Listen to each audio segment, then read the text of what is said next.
PTI के रहनुमा फवाद चौधरी ने कहा है कि वो 6 माह से खैबर पख्तूनख्वा में दहशतगर्दी बढ़ने का बता रहे थे, मगर हुकूमत ने तवज्जो नहीं दी। केपी हुकूमत को वसाइल देने से इनकार कर दिया गया। विफाक ने सूबाई हुकूमत के 126 अरब रुपए रोक रखे हैं। वो लाहौर में मीडिया से गुफ्तगू कर रहे थे। खैबर पख्तूनख्वा में 6 महीने से हम बता रहे थे, मुराद सईद 6 महीने से ये बात कर रहा था कि यहाँ आपका टेररिज्म का राइज हो रहा है, आपने उसकी तरफ तवज्जो नहीं दी। जो आपने अरबों रुपया लगा के बाढ़ लगाई, वो बाढ़ उखाड़ी जा रही है और वहाँ से लोग घुस रहे हैं। हम बता रहे हैं कि वहाँ पे हालात ख़राब हो रहे हैं, आपने उसके ऊपर अमल नहीं किया। खैबर पख्तूनख्वा की हुकूमत को वसाइल देने से इनकार कर दिया गया है। इस वक्त 26 अरब रुपया आपने खैबर पख्तूनख्वा हुकूमत का देना था। मई एरियाज़ में 1 रुपया नहीं दिया गया। सारा टेररिज्म वहाँ पे दोबारा खड़ा हो गया है। आप कह रहे हैं हमारे पास पैसे ही नहीं है। उधर अमरीकी वज़ीर ख़ारिजा ने पाकिस्तान में हालिया दहशतगर्दी के वाक़यात में जानी नुकसान पर अफसोस का इज़हार किया है। वज़ीर ख़ारिजा बिलावल भुट्टो ज़रदारी ने अमरीकी हम मनसब से टेलीफोनिक रब्ता किया और वज़ीर ख़ारिजा बिलावल भुट्टो ज़रदारी से टेलीफोनिक गुफ्तगू करते हुए अमरीकी वज़ीर ख़ारिजा एंथनी ब्लिंकन ने कहा कि अफ़गानिस्तान को पड़ोसी ममालिक में दहशतगर्दी की कार्रवाइयाँ रोकना होंगी। उन्होंने इलाकाई अमन व इस्तेहकाम के लिए पाकिस्तान के साथ मिलकर काम करने पर इत्तफ़ाक़ किया है। अमरीकी वज़ीर ख़ारिजा ने कहा कि पाकिस्तान के सैलाब ज़दगान की मुसलसल इमदाद की हिमायत करते हैं। अगली माह सैलाब के हवाले से नतीजा खेज़ इजलास के लिए भी पुरुम्मीद हैं। पंजाब का सियासी बहरान शिद्दत इख्तियार कर गया। गवर्नर पंजाब के एडवाइस पर स्पीकर पंजाब असम्बली का आज इजलास बुलाने से इनकार। गवर्नर के एतमाद के वोट के लिए 2 सिफात पर मुश्तमिल चार्जशीट के जवाब में स्पीकर ने भी 2 सिफात की रूलिंग जारी कर दी है। इसी पर बात करेंगे। नुमाइंदा दुनिया न्यूज़ लियाकत अंसारी हमारे साथ मौजूद हैं। लियाकत अंसारी, बताइएगा इजलास आज होगा या नहीं? जी बिल्कुल, पंजाब का जो सियासी बहरान है वो आइनी और कानूनी लिहाज से भी जो है वो शिद्दत इख्तियार कर गया है। और अब सूरत हाल ये है कि स्पीकर पंजाब असम्बली ने गवर्नर पंजाब की जानब से जो एतमाद के वोट के लिए इजलास तलब किया था, वो इजलास बुलाने से गुज़श्ता रात इनकार करते हुए बाज़ाब्ता जो है वो गवर्नर की जो 2 सफ़ात की चार्जशीट वज़ीर आला पंजाब के ख़िलाफ़ फ्रेम की गई थी, उसके जवाब में अपनी 2 सफ़ात की रूलिंग जारी करते हुए गवर्नर के अहकामात को चार्जशीट किया है, जिसमें उसकी वजूहात बताई है कि गवर्नर पंजाब जो है वो जारी इजलास के होते हुए इजलास तलब नहीं कर सकता। तो इस लिहाज से आज गवर्नर का तलब करदा इजलास नहीं हो रहा। असम्बली सेक्रेटेरिएट ने कतई तौर पर उस इजलास का नोटिफिकेशन जारी नहीं किया। दूसरी जानब मुस्लिम नून ने आज इजलास ना होने के बावजूद भी 4 बजे जो है वो पंजाब असम्बली आने का फैसला किया है और यहाँ पर इस मामले पर एहतजाज किया जाएगा। दूसरी जानब जो PTI की क़यादत है वो समझती है कि इस वक्त जो है वो स्पीकर की रूलिंग जो है वो आइनी और कानूनी तौर पर दुरुस्त है, इसलिए वो स्पीकर की रूलिंग के साथ खड़ी है। तो यूं पंजाब का जो सियासी बहरान है अब आइनी और कानूनी बहरान में उलझता हुआ नज़र आ रहा है और मामला लगता है कि जैसे अदालतों के दरवाजे खुलने जा रहे हैं या वहाँ पर दस्तक दिए जाने का इम्कान है। तो सियासी सूरत हाल ये है कि वो गंभीर से गंभीर हो रही है। गुज़श्ता रोज़ जो है वो वज़ीर दाखिला ने इस बात की भी धमकी दी है कि अगर पंजाब में जो है आज वज़ीर आला एतमाद का वोट नहीं लेते तो फिर गवर्नर राज समेत अपन CM हाउस को सीज करने के तमाम ऑप्शंस जो हैं वो खुले हैं। तो यूं संगीनी जो है वो सियासी बहरान की बढ़ती जा रही है और आज पंजाब असम्बली का बेशक इजलास नहीं होगा, लेकिन पंजाब असम्बली के बाहर मुस्लिम नून मैदान लगाने का इरादा रखती है और दूसरी जानब PTI और काफ लीग भी अपनी हिकमत अमली में मसरूफ़ है। जी सियासी बहरान बढ़ता जा रहा है। लियाकत अंसारी, बहुत शुक्रिया, आपने तफसीलात से आगाह किया। असद उमर ने कहा है कि पहले अपोजिशन ने तहरीक अदम एतमाद पेश की, फिर गवर्नर का डायरेक्टिव आया, इसलिए पहले अदम एतमाद पर वोटिंग होगी। अब 23 दिसंबर को पंजाब असम्बली तहलील नहीं हो सकती। रूल्स के तहत सेक्रेटरी असम्बली नोटिस जारी करेंगे। आज असम्बली का इजलास नहीं होगा। अपोजिशन सीढ़ियों पर नारे लगाने चली जाए। वो दुनिया कामरान खान के साथ में गुफ्तगू कर रहे थे। पहले सीक्वेंस में अदम एतमाद की तहरीक आई। अदम एतमाद की तहरीक के ऊपर वोट कराया जाएगा बिल्कुल कानून के मुताबिक और इंशाअल्लाह ताला वो नाकाम होगी, उसमें कोई शक ही नहीं है। नंबर्स हमारे पास हैं और उसके बाद जो है एतमाद के वोट की बारी आएगी, इजलास खत्म होगा, उसके बाद बिल्कुल गवर्नर साहब के इस्तेकाक के मुताबिक इजलास बुला लिया जाएगा। जा सकते हैं बाहर खड़े होकर सीढ़ियों पे कोई तकरीर कर सकते, लेकिन इजलास तो नहीं होगा। पंजाब असेंबली सेक्रेटेरिएट जो है नोटिस जारी कर देगा अदम एतमाद की तहरीक का, 7 दिन का उसके अंदर वक्फा दिया जाएगा। अब उन्होंने अपने नंबर जमा करने हैं, उसके लिए सुना है कि सिंध हाउस पार्ट 2 की कोई कहानी चलाने का काम होना है। 23 को नहीं हो सकती तहलील, ये बिल्कुल दुरुस्त बात है। अदम एतमाद की तहरीक आ गई, एडमिट कर दी, जैसे ही वो हो गई तो अब तहलील नहीं की जा सकती। अब तो अदम एतमाद की तहरीक जब नाकाम होगी उसके बाद हो सकता है। ये दिसंबर 31 तक तो तहलील अब नहीं होगी असेंबली। उधर खैबर पख्तूनख्वा असम्बली की मुमकिन तहलील से मुतालिक सूबे में हलचल मची है। हुकूमती अरकान अददी अक्सरियत होने के बाइस पुरसकून हैं, तो अपोजिशन ने भी असम्बली की तहलील को बचाने के लिए 3 ऑप्शंस पर गौर करना शुरू कर रखा है। कानूनी माहिरीन कहते हैं कि वज़ीर आला और गवर्नर दोनों आईनी सरबराह हैं, अपने इख्तियारात का इस्तेमाल कर सकते हैं। पेशावर से रिपोर्ट कर रहे हैं हमारे नुमाइंदे समीन जान।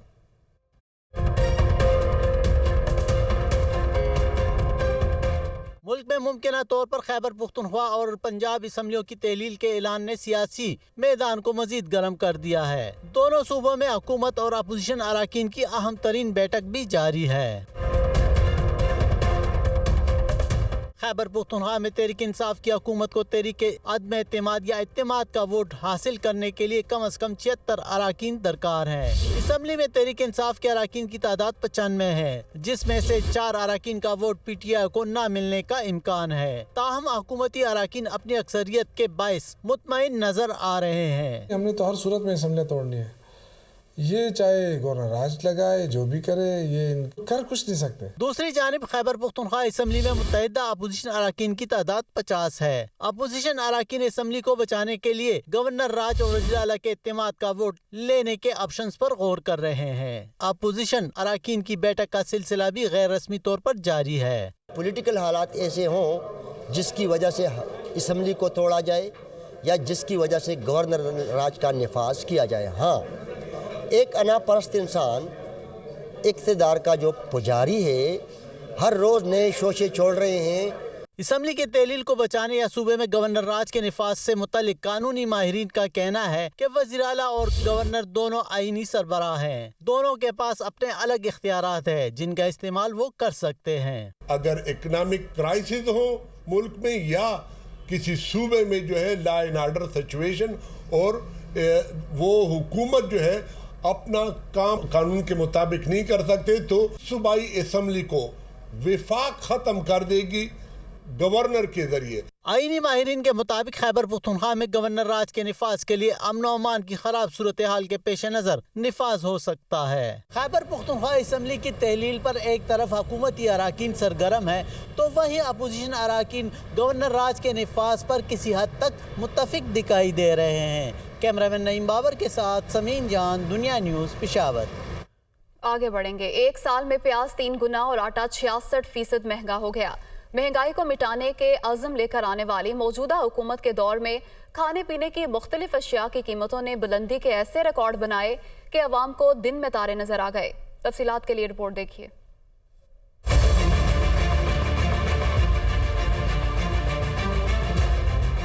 साल 2022 में महंगाई का राज रहा। आवाम की किचन बजट को पूरा करने में कमर टूट गई। शहबाज शरीफ साहब बैठे हैं, इन्होंने तो हद ही करके रख दी। या तो ऐसा करें कि अमीर जिंदा रहें, गरीबों को मार दें। बजट आ गया, बच्चों का साथ है, किराए का मकान है, गैस बिजली के बिल इतने बढ़ाए हुए, लोग अपने आप को नफसियाती हो रहे हैं। 2 वक्त की रोटी की बात करें तो चक्की का आटा जो साल के आगाज पर 85 रुपए किलो मिलता था, अब 140 रुपए किलो हो गया। महंगाई की वजह से काम बिल्कुल समझ लो काम का काम लग गया है, खर्चे निकालना मुश्किल हो गया, बड़े मामलात खराब हो गए। एक ठेले का माल आता था पहले 4000 5000 में, पूरा ठेला सब्जी भर जाती थी।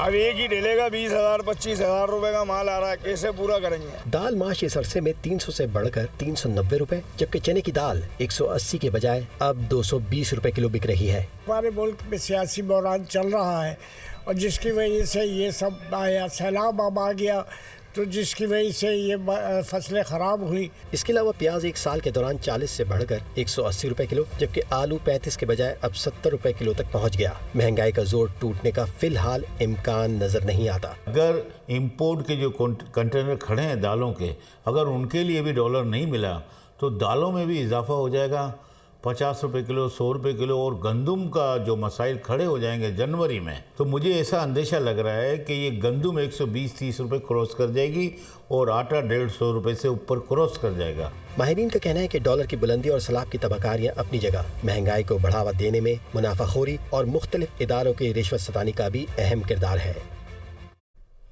साल 2022 के दौरान पाकिस्तान स्टॉक एक्सचेंज में मुनाफे की आस में बैठे सरमायाकारों के हजारों अरब रुपए से जायद डूब गए। नया साल पाकिस्तान स्टॉक एक्सचेंज के लिए कैसा साबित हो सकता है, तफसीलात बताएंगे कराची से दुनिया न्यूज के नुमाइंदा तारिक गौरी।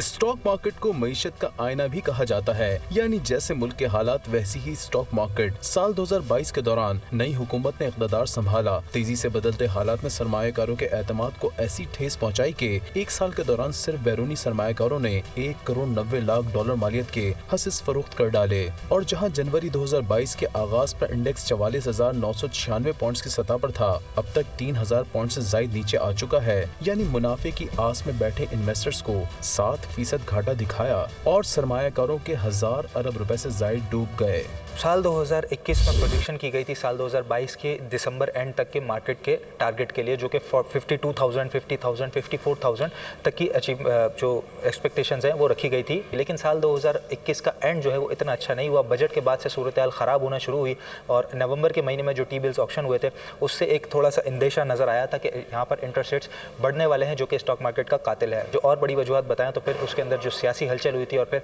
इमरान खान साहब ने सबसे पहले तो फरवरी के महीने के अंदर जो पेट्रोल प्राइसेस पर कैप लगा दिया था, वो मईशत के लिए दुरुस्त चीज़ नहीं थी। वोट ऑफ नो कॉन्फिडेंस, और उसके बाद फिर नई गवर्नमेंट आई और उसको सेलिब्रेट भी किया मार्केट ने, 47,000 भी गई। लेकिन नई गवर्नमेंट भी शायद उस तरीके से मईशत को नहीं संभाल पाई कि वो स्टॉक मार्केट को रिफ्लेक्ट सही तरीके से कर सके। यहाँ सवाल ये पैदा होता है कि नया साल पाकिस्तान स्टॉक एक्सचेंज के लिए कैसा होगा। देखिए, साल 2023 पाकिस्तान में एक बहुत बड़ी तब्दीलियों का साल है। इस साल हमने देख रहे हैं कि इलेक्शन हो रहे हैं, एक ट्रांजैक्शन पूरी होनी है। अगर सियासी तौर पे जो सियासी तनाव पाकिस्तान में है, अगर वो कम हो जाता है तो मार्केट के लिए थोड़ा बेहतर होगा। फिर साथ साथ IMF के प्रोग्राम में रहना हमें बेइंतहा ज़रूरी है। हमने अगले 3 साल में तकरीबन $73 बिलियन कर्जों की अदायगी करनी है और जो फोरकास्ट आ रही है हमारी GDP ग्रोथ वो कंटिन्यू डाउन साइड के ऊपर है। 3% से ऊपर हम अगले 3 सालों में नहीं देख रहे। तो अगला साल भी हमें लग रहा है कि बेपनाह चैलेंजेस होंगे। एक साल के दौरान पाकिस्तान स्टॉक एक्सचेंज में रजिस्टर्ड कंपनियों के हसस की मालियत काफी हद तक गिर चुकी है। शेयर्स की पुरकशिश कीमतें होने के बावजूद सरमायाकारों ने मोहतात रवैया अख्तियार किया हुआ है। तज्जियाकारों के मुताबिक मुल्क में जारी सियासी हलचल के असरात स्टॉक मार्केट पर नजर आ रहे हैं। जब तक मुल्की सियासी मामलात हल नहीं हो जाते, स्टॉक मार्केट भी इसी तरह परफॉर्म करती रहेगी। कैमरामैन ज़ियाउर रहमान के साथ तारिक गौरी, दुनिया न्यूज़, कराची। अहम खबर शामिल करते हैं। मुस्लिम लीग काफ और तहरीक इंसाफ की पार्लिमानी पार्टी के इजलास अलग अलग तलब किए गए हैं। मुस्लिम लीग काफ की पार्लिमानी पार्टी का इजलास आज तलब। इजलास की सदारत वज़ीर आला पंजाब चौधरी परवेज़ इलाही करेंगे, जबकि मुस्लिम लीग काफ के 10 अरकान असम्बली पार्लिमानी पार्टी के इजलास में शिरकत करने जा रहे हैं। तहरीक इंसाफ की पार्लिमानी पार्टी का इजलास भी कल तलब किया गया है। तहरीक इंसाफ की पार्लिमानी पार्टी भी वज़ीर आला पंजाब चौधरी परवेज़ इलाही पर एतमाद का इजहार करने जा रही है। अहम खबर है आपको जिससे मुतालिक अपडेट कर रहे हैं कि दोनों इजलास अलग अलग तलब किए गए। तफसीला जान लेते हैं, हमारे नुमाइंदे लियाकत अंसारी हमारे साथ मौजूद हैं। लियाकत, आगाह कीजिएगा इन इजलासों के हवाले से। आज बिल्कुल मुस्लिम लीग कायदे-ए-आज़म की पार्लिमानी पार्टी का इजलास आज दोपहर 2 बजे ऐवान वज़ीर आला में तलब किया गया, जहां पर वज़ीर आला पंजाब चौधरी परवेज़ इलाही इस इजलास की सदारत करेगा। जो PTI की मुस्लिम लीग काफ के 10 अरकान असम्बली हैं वो इस इजलास में शरीक होंगे और बुनियादी तौर पर वज़ीर आला पंजाब चौधरी परवेज़ इलाही पर एतमाद का इजहार करेंगे। इस तासुर को भी ख़त्म किया जाएगा जो कुछ दिनों से फैलाया जा रहा था कि 6 मुस्लिम लीग काफ के अरकान असम्बली जो शुजात हुसैन की हमायत कर चुके हैं उनके साथ राब्ते में है। तो आज ये 10 के 10 अरकान जो है वो अपनी जो इजहार यकजहती है और अपना जो वोट ऑफ कॉन्फिडेंस है वो परवेज़ इलाही के लिए आज वहाँ पर इम्पोज करेंगे और उन पर एतमाद का इजहार करेंगे। इसी तरह तहरीक इंसाफ की पार्लिमानी पार्टी का इजलास भी कल लाहौर में तलब कर लिया गया है। इस इजलास में भी जो है वो वज़ीर आला पंजाब चौधरी परवेज़ इलाही पर एतमाद का इजहार किया जाएगा। तो यूँ मुस्लिम लीग काफ और तहरीक इंसाफ जो है आज और कल में इजलास करके अपने तमाम अरकान असम्बली को जो है वो उनको एतमाद में लेगी कि जो अदम एतमाद की तहरीक या एतमाद के वोट के चैलेंजेस हैं उसमें जो है वो अपने फैसलों से आगाह किया जाएगा। जी ठीक है लियाकत, शुक्रिया, आपने आगाह किया। अभी आपको बताएं कि गवर्नर पंजाब की ज़ेरे सदारत गवर्नर हाउस में अहम इजलास। गवर्नर पंजाब ने स्पीकर पंजाब असम्बली के ख़त को मुस्तरद कर दिया है। गवर्नर पंजाब की जानिब से आज ही वज़ीर आला से एतमाद का वोट लेने का हुक्म दिया जाएगा। गवर्नर सेक्रेटेरिएट की जानिब से दोबारा जल्द ही हुक्म जारी किए जाने का भी इम्कान है। आपको बताते चले कि स्पीकर सूबाई असम्बली की जानिब से रूलिंग दी गई थी कि गवर्नर इजलास पर इजलास तलब नहीं कर सकते। इसी पर बात कर लेते हैं। Deputy bureau chief Hasan Raza हमारे साथ मौजूद हैं। हसन, मामला फिर हल होता हुआ कैसे दिखाई दे रहा है?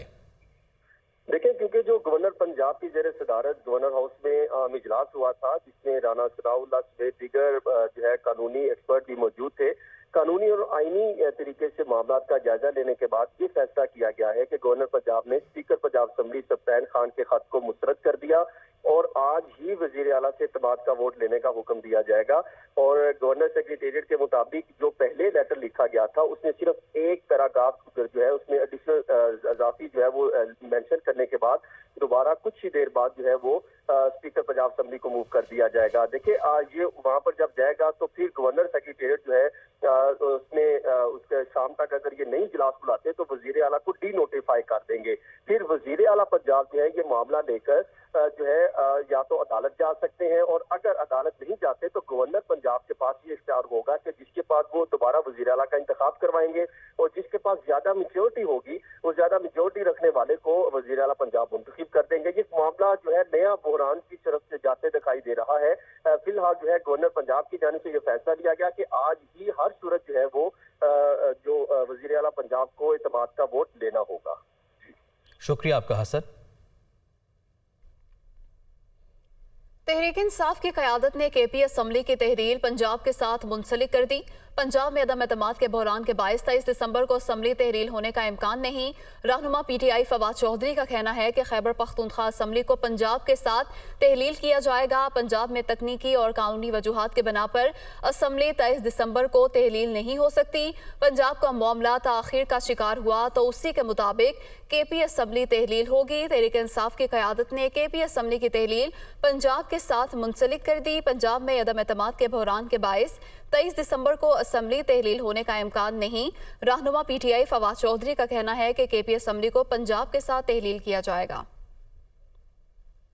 सरबरा अवामी मुस्लिम लीग शेख रशीद का कहना है कि 72 घंटे अहम हैं। जुमे को असम्बलियां टूटेंगी, लग पता जाएगा। इलेक्शन ही अवाम का एतमाद बहाल करेंगे। इस्लामाबाद के बल्दिया से भागने वाले इलेक्शन से फरारी हैं। PDM ज़मीनी हकायक से बेखबर है, ऐसा कहना है सरबरा अवामी मुस्लिम लीग शेख रशीद अहमद का। वो कहते हैं कि 72 घंटे अहम है। जुमे को असम्बलियां टूटेंगी, लग पता जाएगा। इलेक्शन ही अवाम का एतमाद बहाल करेंगे। आगे बढ़ते हैं, रुक करते हैं शहर कायद का, जहां के 30 से ज़ायद ट्रैफिक सिग्नल्स की इलेक्ट्रिक वायरिंग चोरी हो गई हैं। अहम और मारूफ शाहराहों के सिग्नल्स वायर जो है वो नशे के आदि अफराद काट कर ले गए हैं, ऐसा बताया जा रहा है। वायरिंग चोरी होने की वजह से ट्रैफिक सिग्नल्स बंद है। तफसीलात जान लेते हैं, हमारे नुमाइंदे नवीद कमाल से हमने रब्ता किया है। नवीद, आगाह कीजिएगा, कुछ इन्वेस्टिगेट हुआ कि क्या ये नशे के आदि अफराद ही थे और क्या अब तक जो सिग्नल्स थे वो बहाल किए गए या नहीं?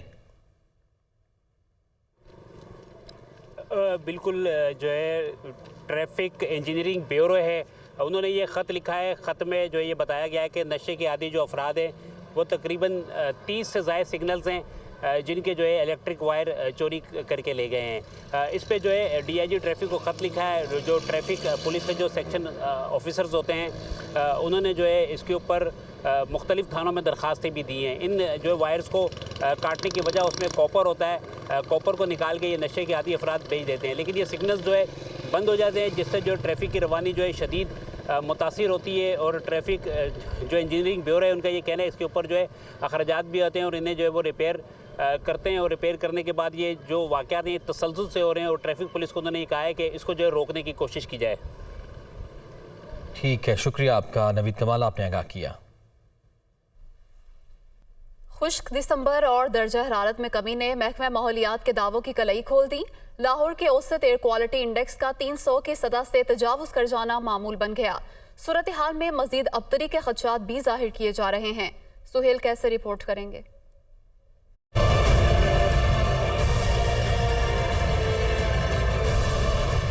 महकमा मौसमियात का रिकॉर्ड जाहिर करता है कि माह दिसंबर के दौरान औसतन 6 मिलीमीटर के करीब बारिश होती है। इतनी कम मिकदार में बारिश होने के बायस इस महीने को साल का खुश्क तरीन महीना गर्दाना जाता है, लेकिन इस मरतबा दिसंबर के मुकम्मल तौर पर खुश्क रहने का इम्कान जाहिर किया गया है। जिम्मेदारान के मुताबिक रवां माह के आने वाले दिनों में भी बारिश के इम्कानात न होने के बराबर हैं। अगर ड्राई सीजन होगा तो इसमें टेम्परेचर थोड़ा सा कम होना शुरू हो जाता है। जैसे हमारे दिसंबर का माह है तो जैसे ही टेम्परेचर कम होता है तो जितने जो डस्ट पार्टिकल्स वगैरह हैं तो इनमें जो मॉइस्चर थोड़ी सी होती है इनके ऊपर ठहर जाती है, तो हमें फिर ऐसे नजर आता है जैसे फॉग है। खुश्क तरीन मौसम और इसके साथ दर्जा हरारत में कमी के बायस आलूदगी की सूरत हाल मजीद संगीन हो गई है, जिसका अंदाजा इस अमर से भी लगाया जा सकता है कि लाहौर का औसत एयर क्वालिटी इंडेक्स 300 की सतह से तजावुज कर जाना मामूल बन चुका है, जो कई एक मौके पर 400 की सतह तक भी पहुँच चुका है। दूसरी तरफ हुक्काम करार देते हैं कि हालात गुज़श्ता सालों की निस्बत बहुत बेहतर है। एक तो हमारा ये जो सेक्टर था इंडस्ट्रियल सेक्टर, यानी शुमाली लाहौर जो हमारा था, उसको हमने बहुत ज़्यादा फोकस किया और उसके ऊपर काम किया। किसी तरह काफ़ी ज़्यादा तादाद में भट्टा जो है वो हो गए हैं, ज़िगज़ैग पे कन्वर्ट हो चुके हैं। एक तरफ ये मौक़िफ़ है तो दूसरी तरफ माहिरीन की तरफ से आलूदगी की सूरत हाल में मजीद अबतरी के इम्कानात जाहिर किए जा रहे हैं। सूरज की मौजूदगी के बावजूद मेरे पीछे दिखाई देने वाली आलूदगी की ददीस तह अल्फाज से ज़्यादा कैमरे की आंख से हकीकत को आश्कार कर रही है, जिसे देखकर अंदाज़ा लगाना मुश्किल नहीं है कि आने वाले दिनों के दौरान आलूदगी के एतबार से हालात क्या रुख इख्तियार कर सकते हैं। कैमरामैन इकरामुल हसन के साथ सुहेल कैसर, दुनिया न्यूज़, लाहौर।